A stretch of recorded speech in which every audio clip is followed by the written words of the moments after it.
There are moments in life when your soul bleeds in silence, and God seems quiet toward you. Moments when you pray and pray and pray, and heaven stays closed. That's exactly where many people break. They pull away. They rebel. They let everything go and give up. But today, through the story of Hannah, you're going to discover that the no, the waiting, the silence, and even the humiliation can be the very ground where God is preparing the impossible in your life. You may be emotionally exhausted. Maybe you feel like life hasn't been fair. Your prayers seem unanswered. You carry a pain no one sees. You look around and it seems like everyone has what you ask God for, except you. And deep down, you feel like God has set you aside. And when that pain tightens, you think, what's the point of praying? God doesn't hear me. And then you close your heart. You distance yourself. You go silent. But I need to tell you something very serious. There are answers that only come after something changes inside you. And no one shows this better than the biblical passage in 1 Samuel. The pain of a woman who wasn't heard. You know how much it hurts to carry something no one sees, right? That kind of soul pain you hide behind a smile, because if you opened your mouth, you might completely fall apart. Hannah lived exactly that. In her culture, not bearing children was like carrying a sign of shame around your neck, and it broke her heart every single day. She prayed, waited, tried to trust God, but the silence felt louder than any answer. And as if the internal pain weren't enough, there was still Peninnah, a presence that seemed to poke her wound every single day. Have you ever lived something like that? A person, a situation, or even a thought that insists on reminding you of what you still don't have? Sometimes the Peninnah in your life is the door that won't open, the comparison that hurts you, the silent humiliation you swallow alone. And when that happens inside your own home, inside your own mind, it becomes almost a daily spiritual battle. And the hardest part is that life doesn't stop so you can breathe, does it? Hannah cried in the very place where she should have found peace. And maybe you relate to that. That environment that should comfort you ends up becoming the stage of your greatest battle. But it's exactly there at that breaking point that a cry is born so deep only God can hear it, even when you pray in silence. And Hannah had no idea that in that cry something was already being moved in heaven. And that leads us to the next step of the story, the internal collapse. When the soul gets tired of hurting, have you ever gone through a moment when your body still works but your soul simply doesn't keep up? Hannah reached that point. She wasn't eating anymore. She lived in tears, like someone trying to breathe through shards scattered across the emotional floor. There are pains that consume you from the inside and leave you exhausted, even from the silence itself.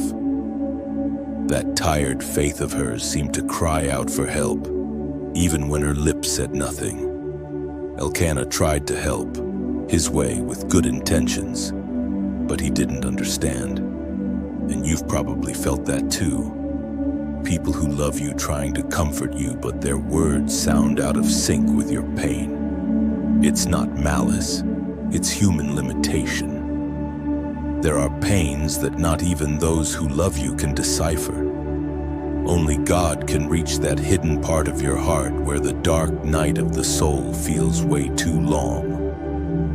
And maybe today you're in that same place, trying to explain a weariness that you yourself can't translate. A spiritual battle no one sees, a cry of the soul that feels stuck, a desire to disappear just so the weight can lighten a little. But it's in this internal collapse that God begins to reveal things only those who reach that point can understand. And it's exactly on that border between "I can't take it anymore" and "but I'm still here" that something powerful begins to move.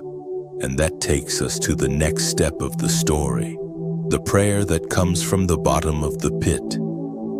There are days when the soul reaches its limit, and that's how Hannah entered the temple, with bitterness of soul, completely exhausted. She didn't try to look strong, she didn't prepare a pretty speech, she didn't search for perfect words. She just poured out everything that was hidden. Pain, frustration, shame, that dream that seemed impossible, and a desperation she no longer knew how to hold. It's that deep kind of prayer that's born when your emotional ground collapses and you have nowhere else to run. And there's a detail in this scene that shakes anyone who has ever lived a dark night of the soul. She prayed, but her voice didn't come out. Have you ever felt that? When the heart speaks, but the mouth locks up? There are days when you pray only with tears because the words get tangled inside you, and God understands tears. He reads what you don't say, deciphers what you can't explain, interprets even the silence you try to hide from others. And maybe today you're exactly in that place, trying to stay strong but breaking on the inside, carrying a faith that still resists, even tired, slowly handing over your pains, your fears, and that promise you've held on to for years. Hannah's prayer wasn't perfect. It was real. And it's this vulnerability that touches God's heart in a way speeches never do. And it's exactly there in that honest pouring out that something decisive begins to happen. And that leads us to the next point of this journey. The vow that changed everything, an act of faith. There are moments in the journey of faith when you realize that the greatest miracle isn't receiving something from God, but being able to give something to Him, and that's exactly what Hannah did. In the back of the temple, carrying bitterness, pain, and hope intertwined, she gives to God exactly what she desired most. It wasn't a bargain, it wasn't an exchange, it wasn't, "If the Lord does it, I'll do it." It was consecration, a total surrender born from a faith that already understood God's purpose beyond her own dream. And the most powerful part is this: Hannah didn't ask for a child just for herself. She asked God to use her child. It's such a mature prayer that it's almost frightening because it reveals someone who stopped looking at her own pain and began to see a greater purpose. Sometimes the miracle only comes when we stop asking for ourselves and start asking for God. When we leave that place of "give me" and enter the place of "use me, Lord," heaven moves in a different way.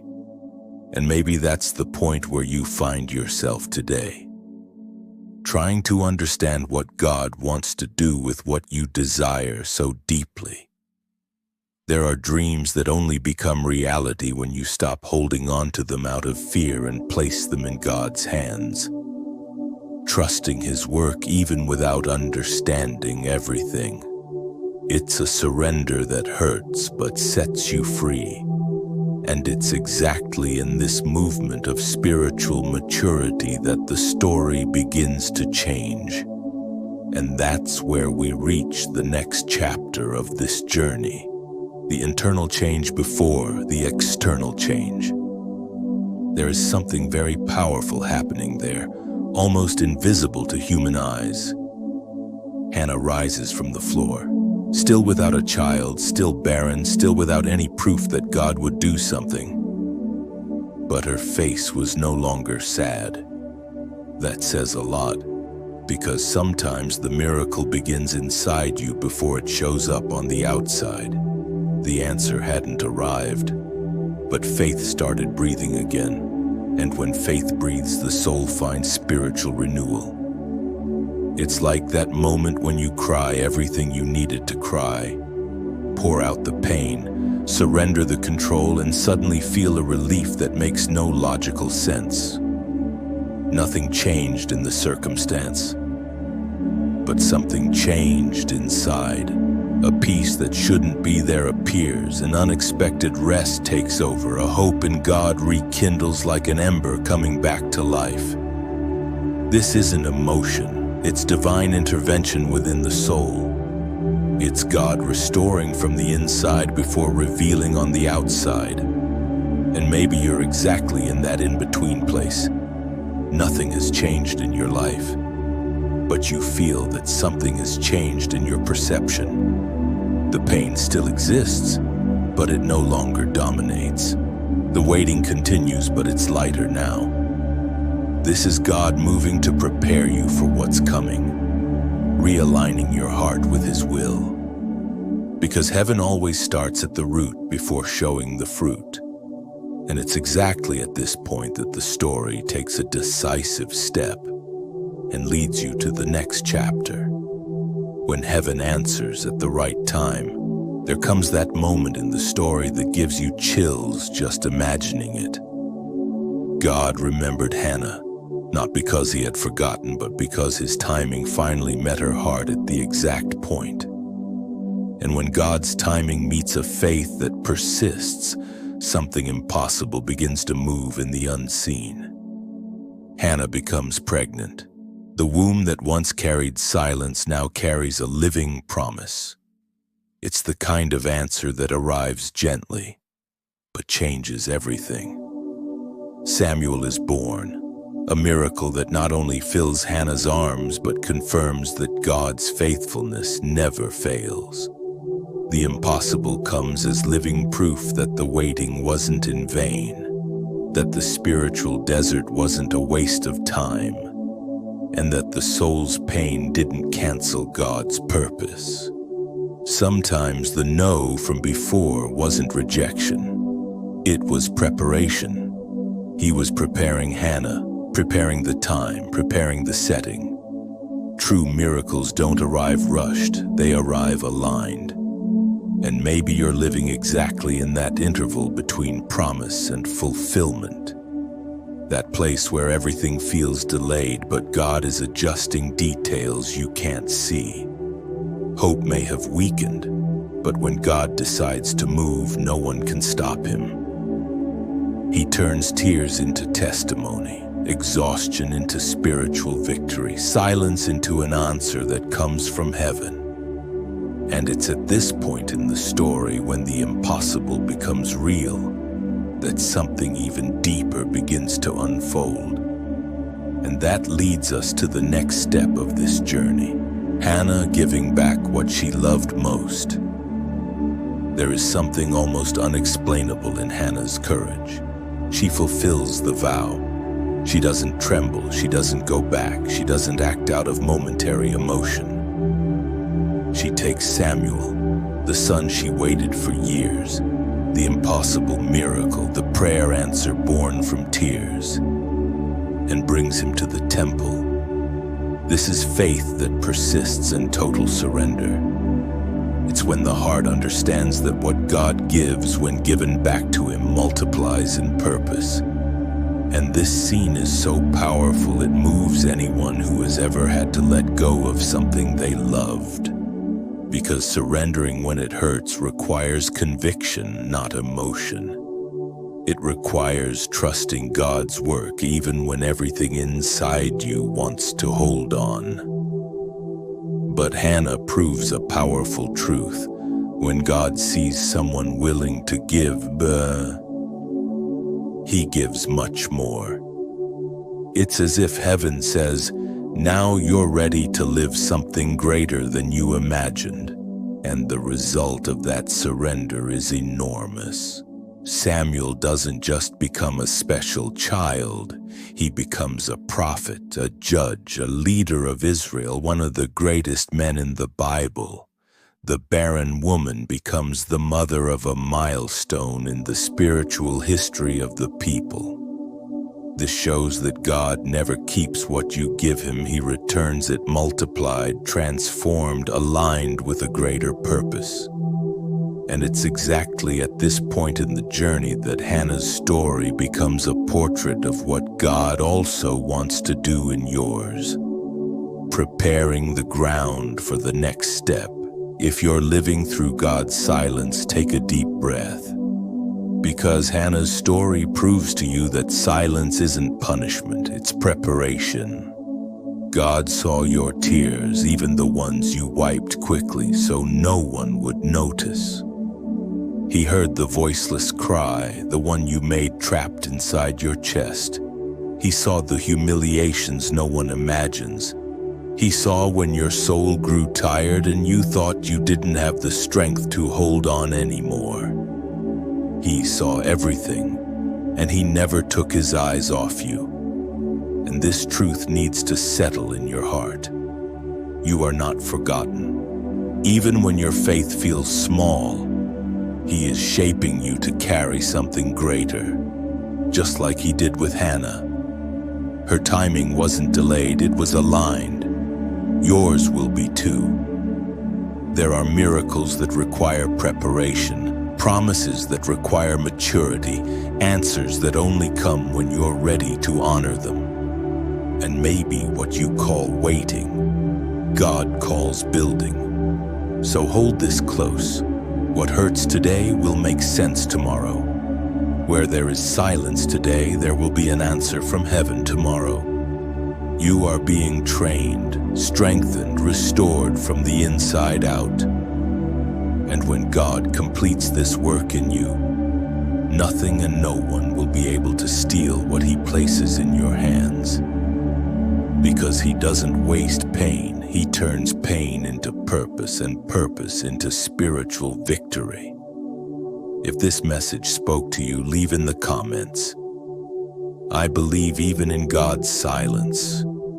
This helps YouTube deliver this word to more people who also need spiritual renewal. And in the next video, we're going to talk about Samuel, the boy who heard God when the world was silent.